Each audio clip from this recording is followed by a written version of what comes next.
What's up, everybody? I'm Jason, and welcome back to a new take on the vlog. So, I thought about doing this last year, and I simply didn't have the technological capabilities to do live streams.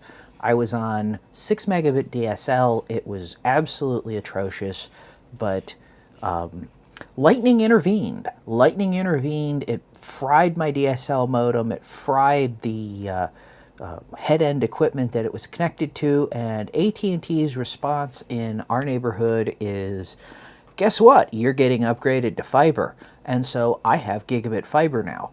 And so I'm going to try these vlogs as a live stream. Now, I don't know how this is going to go. This is all kind of new to me. It's the first time I've ever really done a live stream. So before I go too far, let me just talk a little bit about what my intention here is with the live stream. Now, first of all, before I even go into that, I have to apologize if there's an audio issue, if there's video quality issues. As another YouTuber says, you got to get on with it. You learn absolutely nothing doing nothing and just thinking about things. Sometimes you have to bite the bullet and give things a try. So, while I got good internet and I've got good cameras, I don't have a video capture device as things presently stand. So I am actually recording these with Canon's, Eos Webcam utility. The problems with doing that are, well, it's not the greatest solution. It is a great solution if you need a webcam and you don't have a webcam. However, it is not the greatest solution in the world. Basically, it gives you about a quarter of full HD resolution to work with, so the image quality isn't going to be as good. It's not going to be as good as the image quality that you would expect, like when I'm doing in one of my normal videos. I shoot in full HD. Some things I even shoot in 4K. And I post and publish in full HD, and so you get a good quality video, relatively speaking. This isn't going to do that. Now, I am looking for a solution to improve that, but if I waited until I had a solution that I considered good or ideal or whatever, I would not have a live stream set up at all. I would basically be waiting until I found something, and I would be not going anywhere. Also, if you hear popping in the background, which you might not be able to, I'm recording this at just after 11 p.m. Eastern Time on Friday, January 1st, 2021. So Happy New Year, everybody. Welcome to the new year. And there are people all over the neighborhood shooting off fireworks still. So, the EOS webcam utility doesn't give a high-resolution video. There may also be some sync issues with audio. I ran into some in some tests. I didn't have them in other tests. I'm not completely sure which way that's going to go. I will work on that. That is definitely, like I said, something that is in my line of things to work on. I know it's potentially a problem area, and it's something that I'm going to be addressing. Okay, so let's talk about the vlog / live streams. So my plan right now is I'm probably going to stream on Friday or Saturday night, probably every week if I can, maybe not every week. I'm not entirely sure yet. I'd like to get it into being sort of a regular thing, and my focus right now is to try and do this between starting at 10 or 11 p.m. Eastern Time, which would be 7 or 8 p.m. Pacific Time, which is, I think, a good balance of, across the two major demographics in the United States. Now, I know there's probably people out there coming to me, are reading or watching or paying attention or whatever from other countries. I apologize. I have a limited window where I can actually do recordings and or stream content due to noise and all of the things around me, and so I kind of have to work when I can work. That said, These are technically vlogs, so they are going to be archived and available to be watched after the fact. I'm planning on kind of running for about an hour. I may go less, I may go more, it all depends on what there is to talk about. Which brings me to what I'm planning on talking about, and my intention is to talk about whatever's going on in photography this week, or last week, or however you want to put it. You know, rumors. I'm a Canon guy, so I'm mostly talking about we'll mostly be focusing on Canon stuff. But when it comes to techniques, cameras don't really matter that, or brand doesn't really matter that much. It's the technique that matters. So I'll be talking about that kind of stuff. Additionally, there is chat, because this is YouTube live stream, and this is actually one of the things that I can't really do just in a vlog, but I can see the chat, I can answer questions if I have answers for questions.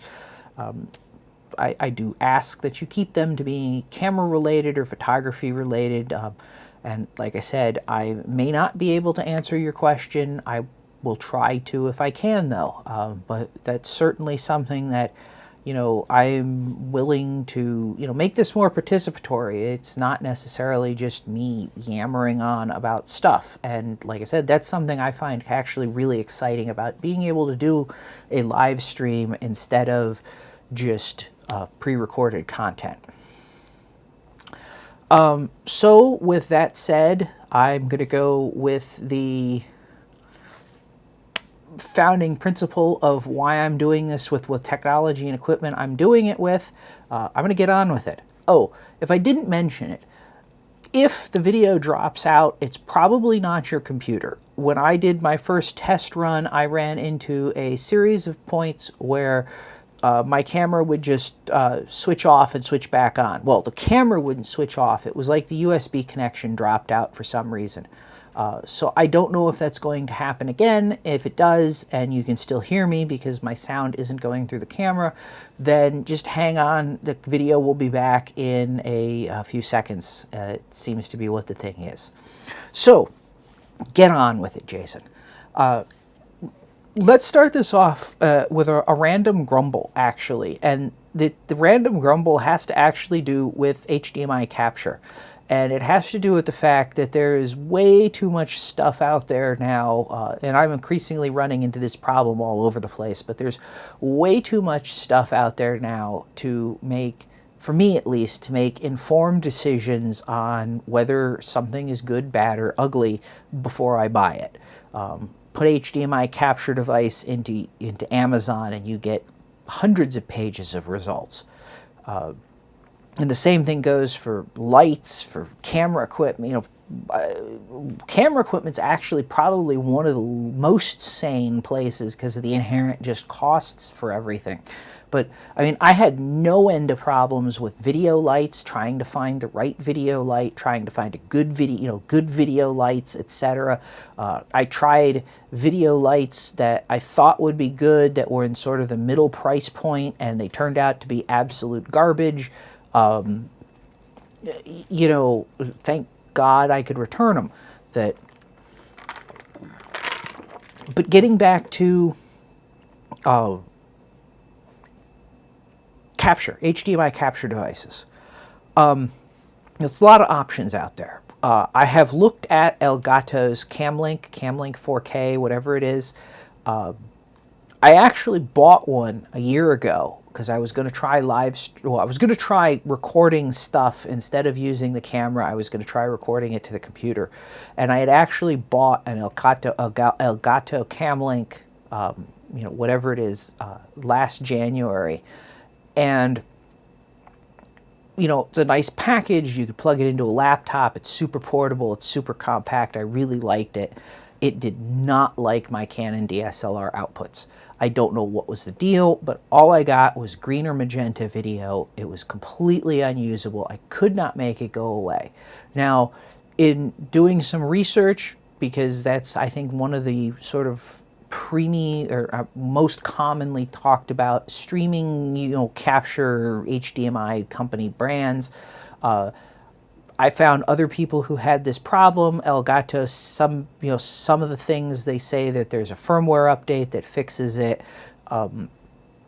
I'm not really inclined to give it a shot again.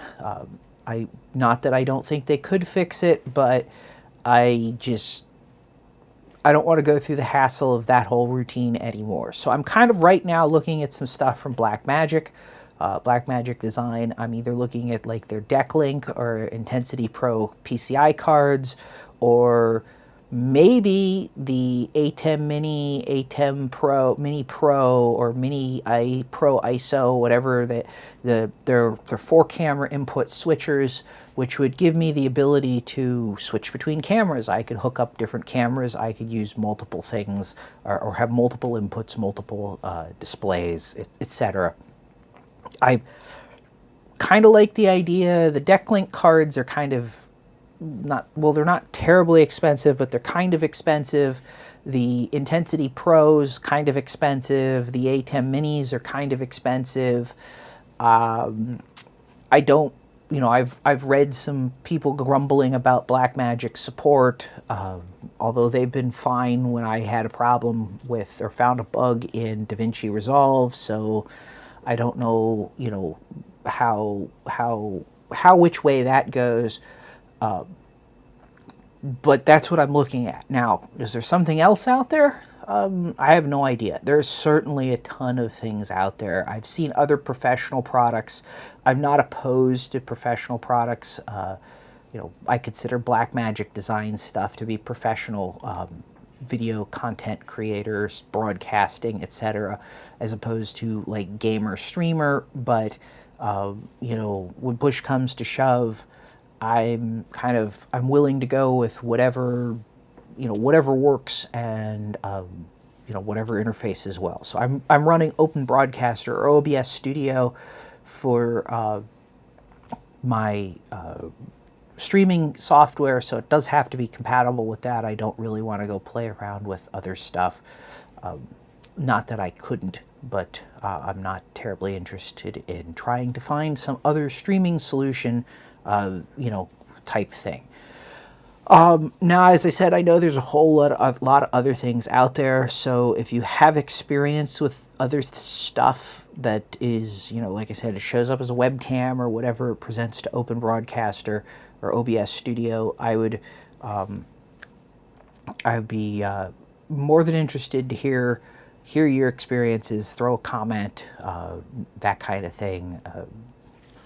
This is the internet. That's what you do, isn't it? You ask questions and everybody tells you how you're wrong. Oh, no, I should be telling everybody what to do, and then everybody will tell me how I'm wrong, and then I'll be able to go figure out what the actual right thing is because, whatever, never mind. Okay, so that's my random grumble. Like I said, I'm looking to improve the live stream quality. That's a major focus. Now, and see, there you go, just random camera restart for no apparent reason. And I'm not even sure if the camera restarted or if it was just disconnected and whatever. Anyway, so I wanted to talk about, primarily, I wanted to talk about the latest rumor on Canon Rumors talking about the end of the EOS M platform. 2021, according to the rumor, is going to be the end of the EOS M platform.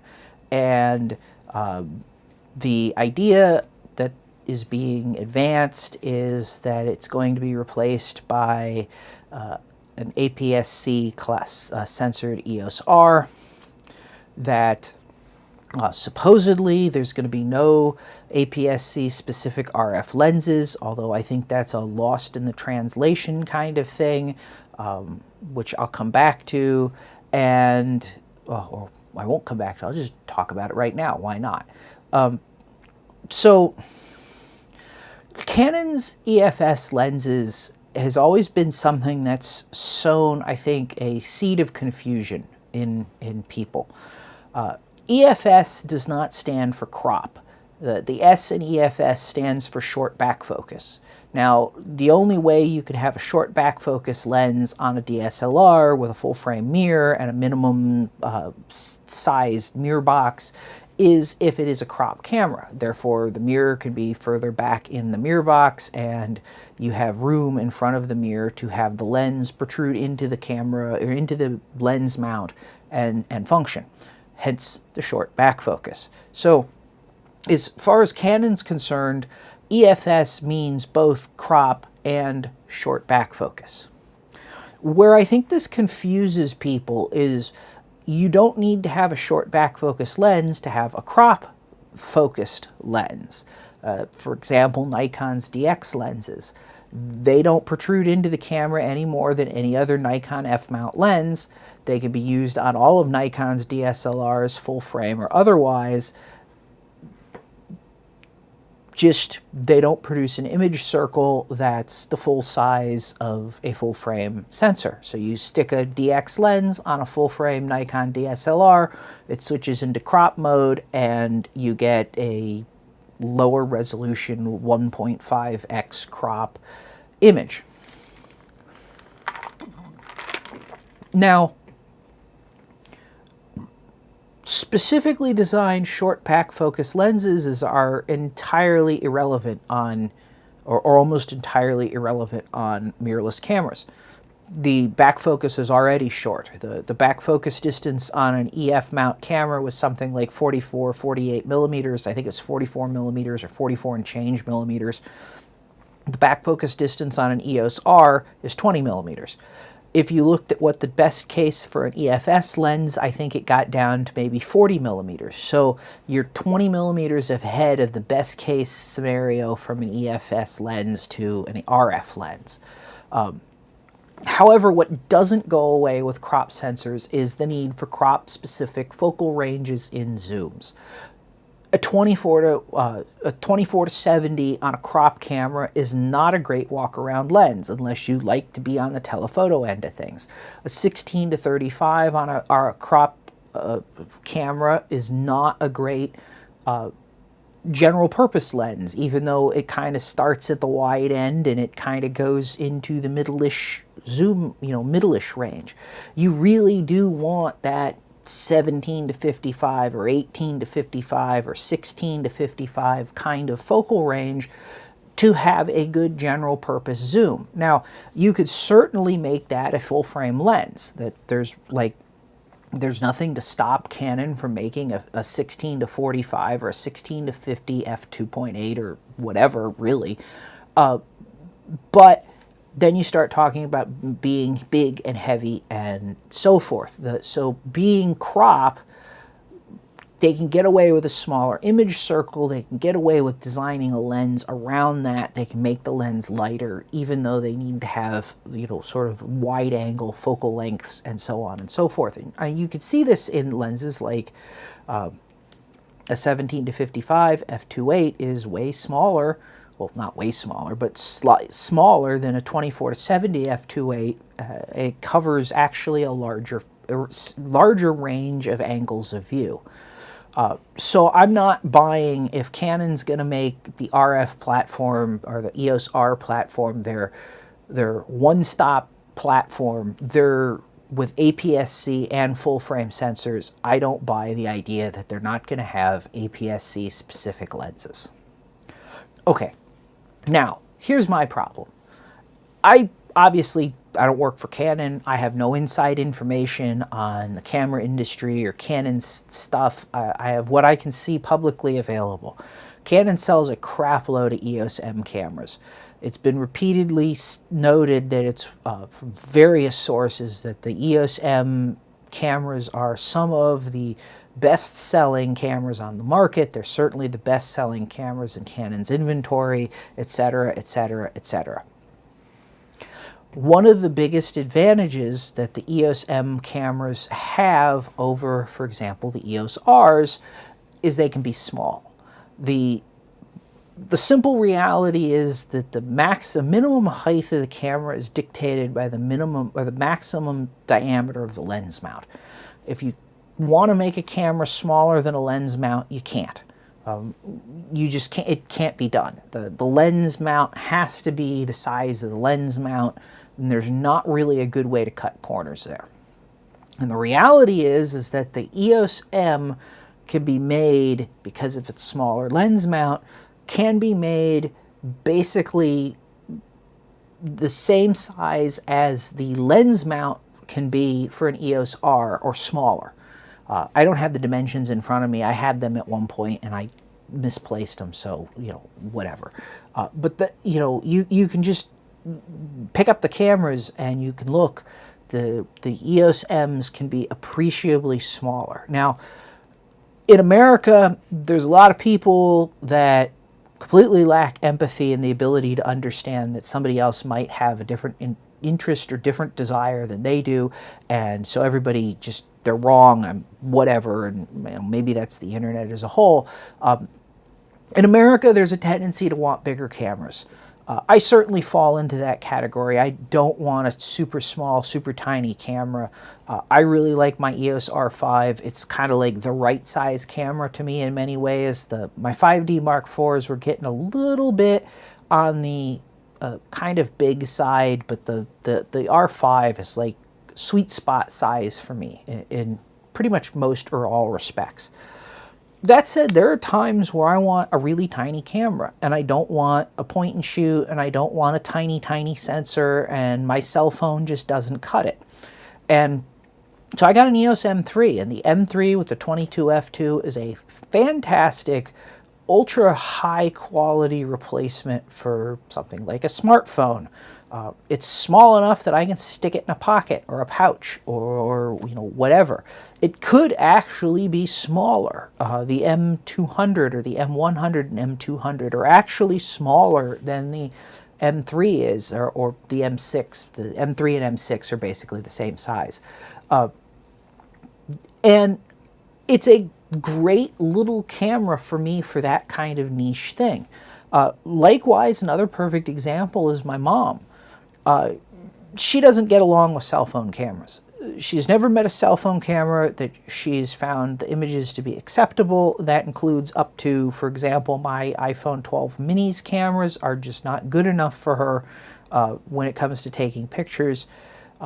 Doesn't like the form factor, doesn't like the kludgy thing. You know, she'll use her cell phone in a pinch, but when she wants to take pictures, she wants a real camera. Now, she's played with my R5, and it's too big for her. She owns a M5, and it's like the perfect size camera for what she wants and what she wants to do. Now, the reason I bring all of this up is the reason I bring all of this up is not everybody wants a big camera. And once you make this decision to go with a big lens mount, you are forcing your lenses to be a certain size, and you're forcing the camera to be a certain size. And no amount of, well, but you can swoosh up to the lens and then have the lens swoosh back in to be, you know, more compact. Yeah, that doesn't really work. You can do it, but it doesn't actually make the lens that much, or doesn't make the lens smaller. The maximum diameter is still fixed. It's still what it is. So I see, for me, my opinion on this whole thing is that the EOS M and the EOS R compete in different market segments. And I guess this is as good a time of any to talk about market segments, or the way I see market segments. Now, the camera media likes to talk about how cell phones are destroying the camera industry, and it's all doomed, and doom, and Canon's doomed, and the cameras are doomed, and nobody's going to use a camera in 5 years or whatever. It's all going to be smartphones. I don't buy that. I don't buy that because I'm still buying interchangeable lens cameras. And the reality is that no smartphone is going to compete with a, you know, regardless of what you do, equal tech. I will get a bigger picture or better picture out of a full frame DSLR, full frame interchangeable lens camera. I will have more flexibility than you can have in a smartphone. And you can say, oh, but computational photography. Yes. But all of the computational photography tricks that you can apply in a smartphone to faking depth of field or whatever, improving the image quality, can be applied to a big sensor and an interchangeable lens camera just the same. Except some of them don't have to be. I don't have to fake depth of field with an f1.2 lens on a full-frame camera, or even an f2.8 lens on a full-frame camera. I have shallow depth of field. So the way I see it is smartphones have obliterated the bottom end of the market. The people who, oh, I'm happy with my smartphone, I don't need a camera anymore, they never really were the people who needed to buy, or were, some of them obviously were buying, but they didn't need the DSLR, the interchangeable lens camera in the first place. They were a perfect fodder for point and shoots, and that's what, if you look at the sales, that's the part of the market that's absolutely just collapsed, is the point and shoots, the compact cameras. Now, DSLR sales, interchangeable lens, mirrorless camera sales, etc. are down. However, the answer there isn't that people are using their smartphones now. The answer there is actually that cameras are pretty darn good and you don't need to buy them every new generation, every time one comes out. A friend of mine has a Nikon D300 and he's still perfectly happy with his Nikon D300. It does all he needs it to do. It makes great pictures for him, and he is not pressed at all to spend $1,200, $1,800, $4,000 on a new DSLR or mirrorless camera. Another friend of mine is a professional photographer. Actually, a couple of friends of mine are professional photographers. They do stuff with rocket launches at Cape Kennedy, Kennedy Space Center, and they use D200s in their remote boxes where they put them out by the rockets because, well, they can get destroyed, and the pictures are good enough to be published. The pictures are good enough to be actually good pictures. Where they are actually counts for a lot, as opposed to how good the camera is or how technically good the camera is. And the cameras are cheap because they're all used at this point, but you know, they're not putting a $7,000 camera in a box 50 feet away from a rocket that could potentially explode on the pad and destroy everything. So where am I going with this? Yeah, okay. So how I see the market, right, is the bottom has dropped out. The bottom's gone. It's gone to smartphones. That has shifted the entire top end down. What was an entry-level camera before was a compact point and shoot is now the entry-level DSLR. Now, that doesn't mean that the same people who were buying compact point and shoots are buying entry-level DSLRs or entry-level mirrorless cameras, because that's not the case. What I mean is the tier, that bottom tier is gone in terms of, I don't even really know the quite way to describe it, I guess. But that bottom tier is gone, and the new bottom tier is up market. That old point and shoot compact tier isn't really relevant anymore. So why am I bringing this up? Well, the way I see it, the EOS M and EOS R platforms compete in different market segments. The EOS M is by far, I mean, aside from being small, aside from being a great competitor against, say, Olympus and Panasonic's GH cameras in, you know, anything that's a micro four thirds camera. So you get a really compact package with an APS-C sensor, so a bigger sensor than your competition, you know, that Olympus or Panasonic is putting in their cameras. So you have that side of things. But you also have the side of things of it's the entry-level camera in a way. It's the where you would have had this be you know, a camera like this. So EOS M3. This is essentially the same size as a compact point and shoot was, or would have been, or is.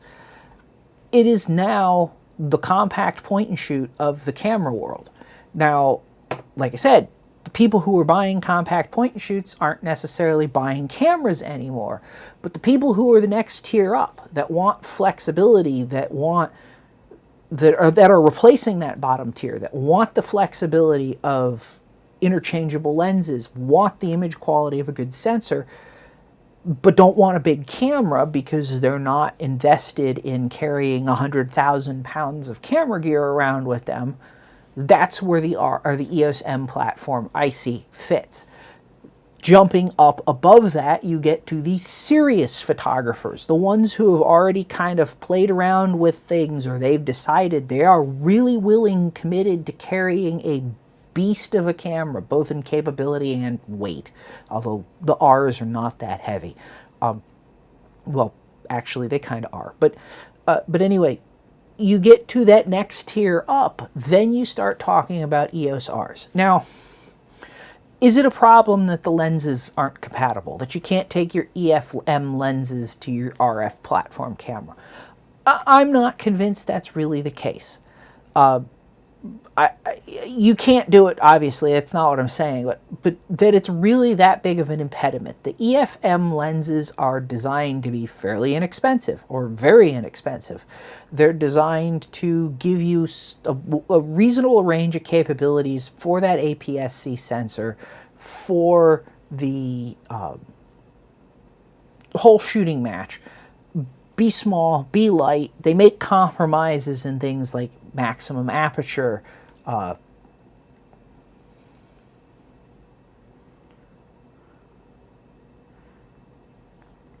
you know, they make compromises in things like maximum aperture, etc. But you know, they're not, for me at least, they're not something I'd necessarily really be that heartbroken about not taking or not having or carrying over. Especially if you go with another idea that I'm going to talk about in a minute with the EOS R platform as a whole. Now, of course, the other argument for not breaking things up is, of course, that, well, the costs. It would cost Canon money to develop two platforms, etc., etc., etc. I'm not actually convinced that that's really as big of a problem as, you know, people might want to make it out to be. The CPUs, the Digic processors, are shared across everything. The sensor tech is basically shared across everything. Anything that they do in a full-frame sensor design can be cut down to an APS-C sensor fairly trivially. The software should be shared across everything, really. Like, the Canon really should have, well, all the camera companies really should have one code base that all of their camera software comes out of, and, you know, that's just the way it is. Like, not specific, oh, this camera gets this software and this camera gets, and we have to port things across. Like, it should just be one code base, and that makes everything more sane. So the only thing you're really talking about is some R&D work on lenses. But you kind of need that one way or another anyway, because if you're going to do RF, you got to do AP. Like I said, you kind of have to have APS-C lenses in RF platform, or you don't have really effective lenses anyway. You have different optimizations that you'd want to make as well.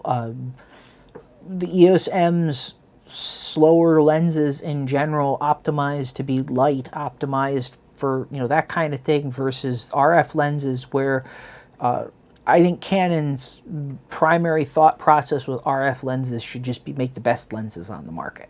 If you're going to go with the idea that the camera industry is contracting, then you want to go with make the best lenses that you possibly can make at the price point that you're willing to sell them at, or that you want to sell them at, and just not compromise. So you have things like the 28-70 f2.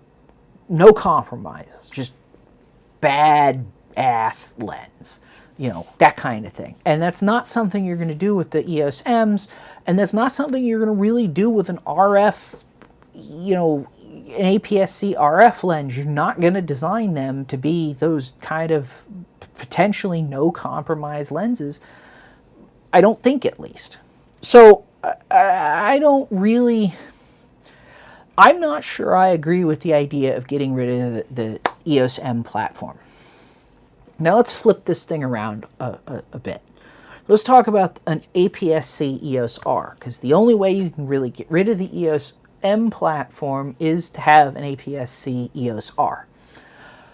And I don't like this idea here either. I understand where it comes from. I understand the value of having APS-C capabilities or Super 35 capabilities in the EOS R cameras. I've shot 900 odd frames, probably more frames with the APS-C crop mode on my R5 than I've shot in the full resolution of my R5, though that was largely due to shooting at 20 frames a second and the fact that in 10 seconds you can have a crap load of frames. But I would like to see Canon, in some ways, bite the bullet and say we're done with APS-C. Like, we don't need to have APS-C cameras. And I bring this point up, you know, the reason you, or APS-C cameras in the EOS R line platform. I bring this point up because the EOS RP kind of shoots a big hole in the whole needing to have cheap crop cameras. So the least expensive Rebel model is the T7, and it's $450.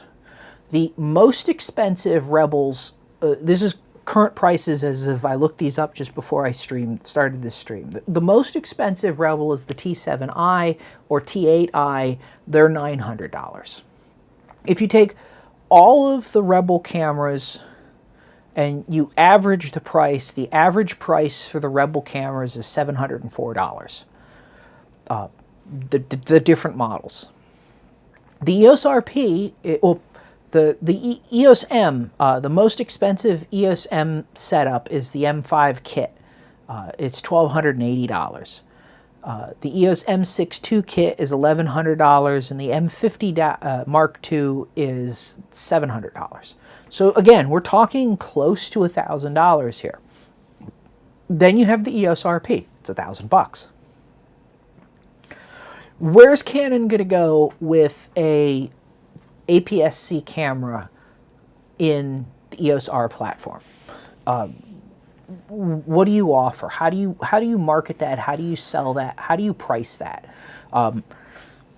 Okay, they could do a $500 camera, I guess, or a $600 camera.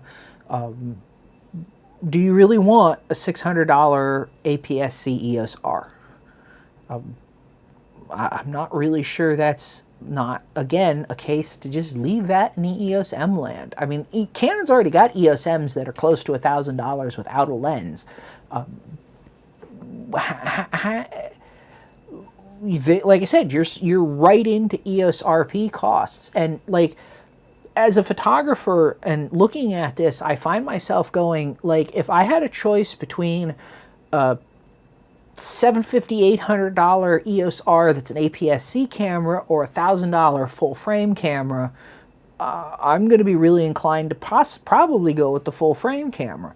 I know I've made arguments in the past about where APS-C or 4/3 is a better idea, but, you know, or in certain instances, or, you know, it's at least just as good. But I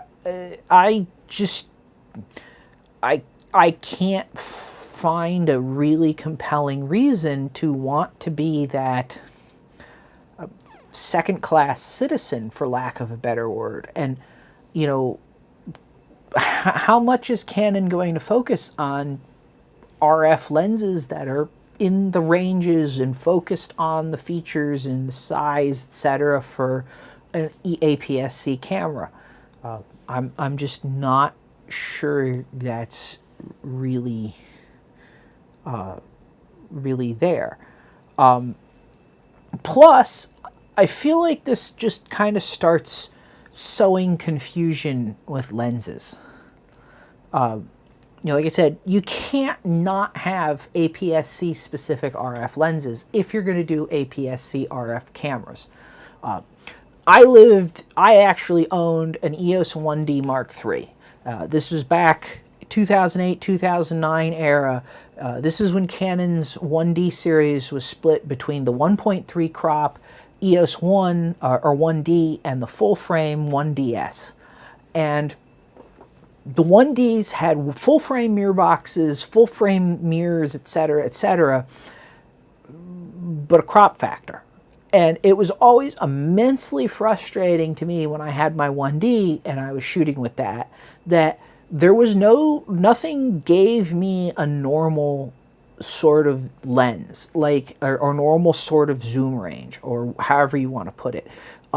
Everything was wonky. So like my 24-70 was really had the angle of view of a 31-91, which, okay, ignore the wonky, the really weird numbers. 31 is not really wide angle.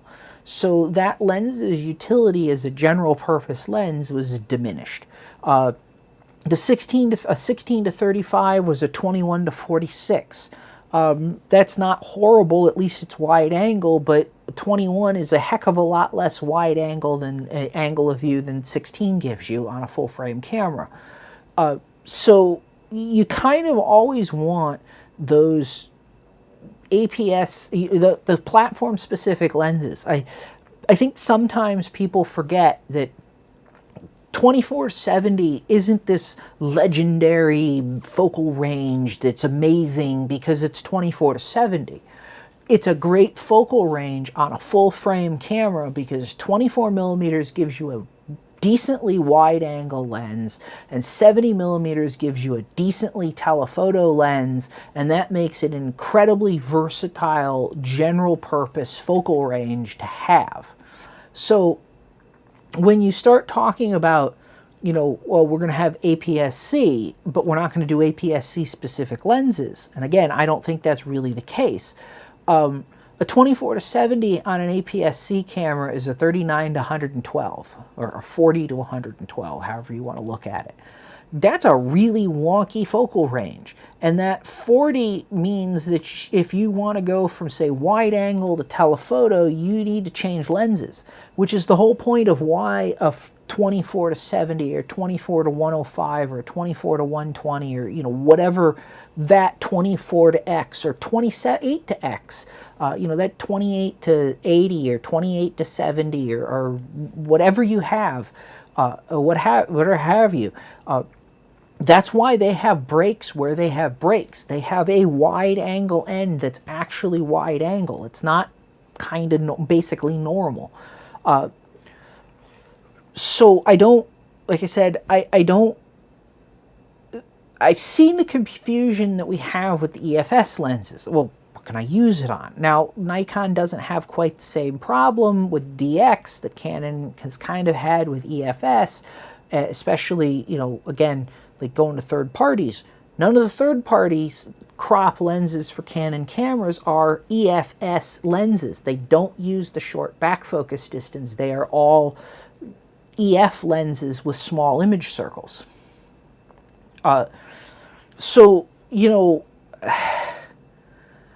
I think, I don't know, I think there's a really good argument to be had for not having APS-C in the RF platform. I think it would be really impressive, really interesting in some respects to see Canon say, you know what, we're done with this. APS-C was a cost-effective or cost-saving measure or cost-cutting measure for when camera sensors were just so absolutely expensive that you couldn't make a $1,000 camera. You go back to the dawn of photography and entry-level cameras were $1,000 or more than $1,000 with APS-C sensors. You go back to the late 90s, early 2000s, and it was APS-C, and it was still a $3,000 camera. But it would be, I would love to see, I don't know if it's a good business move, but I certainly would be a ballsy move, Canon say, we're done with APS-C. We're going to do full frame. The costs, we've gotten the costs low enough, especially when you have an EOS RP at $1,000. We've gotten the costs low enough that our principal serious camera line, the EOS R platform is just going to be full frame. That is the standard. Keep the EOS M platform, make that the APS-C stuff, make the EOS Rs full frame. Now again, like I said, maybe there's stuff that I don't know about. You know, I'm throwing an idea out there largely because, well, partly it's motivated by my own desires, I guess. Not that I'm all that concerned whether Canon makes an APS-C EOS R. It's not going to dissuade me from buying full-frame EOS Rs or whatever. My biggest gripe in some ways with the EOS R platform is the way Canon has decided to make some lenses reliant on distortion correction, but that's a discussion for a whole other time. So all that said, I guess one of my sort of tangentially related things, so it's kind of related to the EOS M3 whatever platform, is my own personal, a little personal thing that I would like to see. So I mentioned the M3, and this is a great little pocket camera that, you know, is supremely capable for its size. Supplanted by the M6, the M6 Mark II, they're basically the same thing, so I'm like 2 generations behind the curve. The M6 Mark II is a way better camera than the M3. Here's what I'd like to see. I'd like to see something like this. Now, I will admit it could be RF mount. It doesn't have to be EFM mount. But something like that and about that size focused on video.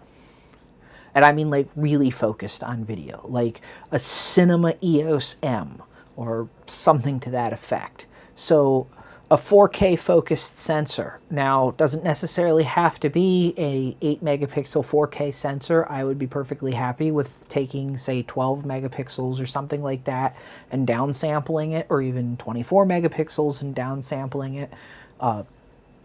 But the whole process, the sensor readout, etc., designed to be focused on video, not so much on stills. I'd like it to be APS-C or Super 35. APS-C, I think, is completely reasonable. Although, you know, this is one of those things I'm coming from to video from the still side of things, so APS-C makes sense to me because it's what I'm familiar with, versus Super 35, if you're coming to hybrid cameras from the cinema end of things, Super 35 is going to be what makes sense because it's what you're familiar with. Now, Super 35 would give you a slightly bigger sensor, and it would probably mean that they could use sensors from like the Cinema EOS's in this kind of camera. So, you know, like I said, either way, I'm good. Either way would work for me. Unlimited recording time. It's a video camera. It's not a hybrid still blah blah blah camera. It's a compact video camera in a tiny package. Like I said, M3, M6 sized package. I don't need all the still camera bells and whistles. Focus on video. There's just so many things where I've run into where this size camera, it can be easily mounted on a lightweight boom. It's kind of like, the way I see this is kind of like, if you're a cinema shooter and you're shooting with C500 Mark IIs or C300s or Mark IIIs or C700s or Reds or whatever, and you need a small lightweight camera to stick on a boom or to stick in a hazardous situation or whatever, that's where Canon sort of placed or positioned the idea with the EOS R5 and its 8K capabilities. It's the compact, lightweight camera you can put on a lightweight boom. I'm down tiering everything. So I'm shooting on DSLRs, 5D Mark IVs, or I'm shooting on an EOS R5. If I want to put something on a boom, I want something smaller and lighter than that, because I'm not going to be using necessarily a boom from a traditional like boom camera sense. I'm going to be doing an overhead mount with a C-stand or something like that. And so getting lighter is better. And in some ways, even the 1.6x crop factor is better because it's a super compact. I get smaller lenses that have long, I can get more or narrower field of views out of shorter focal lengths, which makes the lens lighter, which makes it sort of easier to mount in those situations. And so, like I said, a little camera like this that can shoot image stabilized, preferably, even if it's optical or not optical, but image stabilized 4K video and 1080p, because I'm still personally in the 1080p world, but 4K video or 1080p, and do it with all the bells and whistles that Canon provides to video shooters, but in that size package. Raw video would be nice. Don't really care that much. I can't shoot raw video. I do not have enough storage to deal with raw video. I just don't have it. Raw video files are so huge that they're almost useless to me. In fact, even 8K IPB compressed video is almost so big that it's useless to me. I just can't. Storage becomes a real problem, and then backing that up becomes a real problem, and then redundancy becomes a real problem, and then the problems stack, and pretty soon you're spending more on hard drives and computer stuff than you would ever have been spending on the cameras just to back up the data that you're generating. So RAW would be nice, but on a minimum, RAW does simplify how much processing has to be done in the camera. It's a much less complicated compression thing than IPB or even all-I H.264 or H.265. So that would help keep the heat down. One thing I would really like to see, and I'd really like to see this in my R5, and I'd really like to have seen this in the 5D Mark IV, but certainly in this camera, the hypothetical camera that I'm talking about, is Canon's Cinema EOS style DPAF face tracking.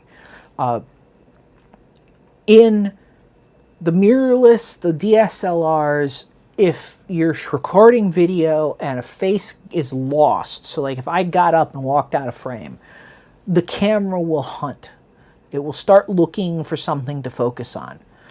In the cinema cameras, it will not do that until you tell the camera to start focusing or it sees another face to focus on. And even then, I'm not sure if it'll do it automatically. Hunting in video is horrible. It looks bad. I can't tell you how many videos I've watched or things I've seen on YouTube where the camera, it's focusing all over the place. It can't reliably find the person, and when it loses the person, it doesn't have the smarts or the dumbs, or wasn't programmed to just say, okay, I'm going to stop here until I see something that is a person that I should focus on. And I'd love to have that option in like my R5 where I could say cinema, tracking AF in cinema mode, hunt or not hunt. When a face leaves the frame, either hunt for a new face or hunt for something to focus on, or not hunt. That's something I'd absolutely want in this hypothetical EOS Cinema M package, is the cinema style DPAF. And I want all this from a reasonable price tag. Like, what do I consider a reasonable price tag? I'm shooting in the $1,000 range, especially if it's an APS-C sensor. If it's a Super 35 sensor, I could go high. I can see going higher. But in an APS-C sensor, I think this should be something that can be delivered in around $1,000, say plus or minus $200 on that. As points of contention or counterpoints or whatever, for example, Zcam has the S2 or the E2S6, and it's $2,400, which I think is high. It's a Super 35 sensor though, but it doesn't do DPAF. It's limited in what it's more limited in what its capability is. Blackmagic Design has the micro cinema camera, and the micro cinema camera is just under $1,000. It's $995, but it's a 4/3 sensor, so it's even smaller than like an EOS R. R5, R6, whatever. Blackmagic also has the pocket cinema cameras, and the 4K one is $1,300, and again, it's 4/3. The 6K is $2,000, and it's Super 35. But like I said, Canon already has this, I think, the technical capability to do this. If you look at the M50 Mark II, it can do 4K. Now, it has the 30-minute limit. The 30-minute limit is something that I think, as far as I've been able to tell, it's politically imposed. It's a thing because if a camera can record for more than 30 minutes, it's a video camera in the European Union, and that's subject to much higher import tariffs, and that makes the cost go up way high. And honestly, the only company who has addressed that or dealt with that is Panasonic, where in the European Union, cameras that are sold are limited to 29 minutes. Outside of the European Union, they don't have a record limit. Now, I can sort of understand, to a certain extent, the positions either way. So Panasonic has it as a selling feature, but it also is a cost to them because they have to maintain 2 versions of the firmware and deal with whatever regulatory nonsense the European Union throws at them because, you know, well, somebody could download the American firmware and flash it or something like that. Conversely, it's not a selling point for Canon cameras, so but they also don't have the cost internally of maintaining a European firmware and an American firmware and having to comply with whatever market requirements, limitations are imposed on them. So yeah, I don't really know. It's there's a toss-up there. Where I'm going at is I'd like something bigger than 4/3. 1.6 to me, APS-C in some respects is a reasonable compromise. It's much bigger than 4/3, but it's not quite as big as Super 35. Like I said, and to be honest, I don't care if the camera is EF or RF mount. RF mount would mean this would have to be a little bit bigger, but not so much bigger that it would be a huge impediment or a huge difference. But I want something compact, something this size. First of all, this is a good size with the flip over screen. If you're going to do vlogging on the road or whatever, you know, you've got a reasonable view. It's light, which is helpful. It would be great if it was in-body image stabilized, not just digitally stabilized, but, you know, whatever. But yeah, so there's that. And like I said, I just don't want another huge camera in my bag. I'm going to be carrying, for the foreseeable future, a 5D Mark IV and an Eos R5. This is great pocket size if it just had, like, substantially better video capabilities. Now, of course, I've also considered getting an M6 Mark II. It would give me a lot of the capabilities, but not quite all of what I'm looking for, and it doesn't do the unlimited recording, which I think, like I said, I'd like to see a really video-focused, like, if the R5 is the remote mount camera for the cinema user, then the camera that I'm describing is the remote mount camera for the DSLR video user. So anyway, I have rambled on almost exactly an hour. And that's about where I want to cut these off. And so I am going to say, if there was anybody watching, thanks for watching. If you're watching this later, I'm going to be doing these as live streams, or I'm going to attempt to be doing these as live streams, kind of vlogs kind of going forward. I'm going to try to do them regularly. It's going to be kind of the routine thing. Regardless of whether you see this live or you're watching this after the fact, if you found any of this rambling commentary interesting or whatever, please leave a comment. Please consider subscribing for more content like this, but on cameras and videos and photography, videography, etc. in general. I'm currently working on a major project, kind of going through the Eos R5 in super great detail. I've already got several videos of this up. Check the R5 project. But I've got a lot more on that coming. I've got some other testing stuff coming. I'm going to be looking at teleconverters versus upsampling versus cropping with high-resolution cameras and what's sort of the best option for images. I just haven't figured out how to test that all perfectly well yet. So, like, a lot of stuff's coming up in the future. I'm sort of one of my New Year's resolutions, although I don't particularly like New Year's resolutions, but one of my kind of New Year's resolutions is to try and double down and get even more content produced, up my production quality, up my quality in general, and get on a regular content schedule this year. Again, found this useful, interesting, etc. Leave a comment, smash that like button, consider subscribing, consider, I don't post regularly, although I'm trying to, but I don't post as regularly as a lot of YouTubers do, so consider hitting that notification bell if you're going to subscribe so that you know when I post, as opposed to just hoping you see it in the list or your subscription list. So that's kind of it. So thanks for watching, thanks for making it this far, thanks for watching, and until next time.